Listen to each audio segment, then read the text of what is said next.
Well, hey guys, and welcome back. My name is Jessica. Likewise, I'm the CEO of Hope Education Services. I'm passionate about helping you, bring you the information you need to know to help your child with autism. Whether you're a teacher, a parent, or a therapist trying to understand ABA better, we're here to support you.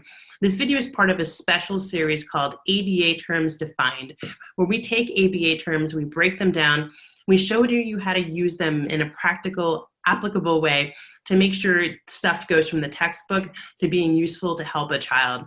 I'm here with one of the OGs, original gangsters in the field of autism and ABA.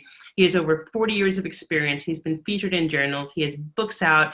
He's a BCBAD. He has the doctorate in special education. And he's here coming from his retirement to help you understand ABA better. Dr. Keith Storey, thank you so much for being here. Today, Dr. Keith and I are going to talk a little bit about instructional cues and how to teach using instructional cues. So Dr. Keith, thanks for being here. It's always great to be with you, Jessica. So with cues, what you're doing is you're providing information to the child or a learner on what they should be paying attention to. So what's the discriminative stimulus? We did a previous video on discriminative stimuli if you want to go and look at that. But what you're doing with the cue is to provide information to the learner. So my friend Ernie Pascafar says the cue is the clue to do something new. So what you can do is, say you have a child who's learning how to make a peanut butter and jelly sandwich. So rather than telling them, oh, get the jar, get the knife, get the bread, it's like, what do you do first? So you're doing, that's an indirect verbal cue. Or you could give a direct verbal cue. The first thing you do is you get the jar of peanut butter. You could gesture and point to the jar that they're supposed to get. You could use video modeling and show them on iPad somebody getting the jar. So it's just, you're doing cues to provide information to the learner on what they should do. So it's not that you're necessarily just telling them what to do, because you're trying to highlight with your cue what they need to respond to. So what's the SD that the learner needs to respond to in that situation. So the mistake that people make often in delivering cues is they just tell the person what to do, and the person then just does it, or they might, physically help the person do it.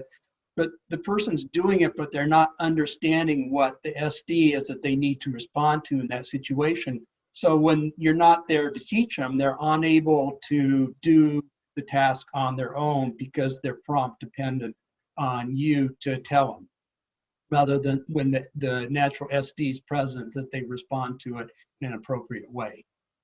Yeah, I love that. I've actually never heard anyone phrase it that way. And all the time I have therapists that are having children become prompt dependent, and they'll ask me for support.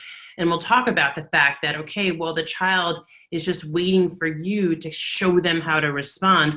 That little differentiation of a cue, thinking of it as rather than helping a child respond, which to be honest is how I would have phrased it before even recording this video with you. So I actually benefited from this, that little switch and showing a child what to pay attention to respond. That will make all the world of difference. So I've been doing that, but I didn't never really phrase it that way. I think that's an incredible way to say it. Thank you so much, Dr. Keith, for sharing that. I'm definitely going to share this with all the therapists I work with. So if you're a BCBA, share this with your team. If you're a therapist, share this with your BCBAs. This is a really great way of phrasing it and looking at it. And Dr. Keith, you have some books out for people that are interested in ABA. Can you show us those books? And then if you are interested in the books, we'll have the links in the comments below.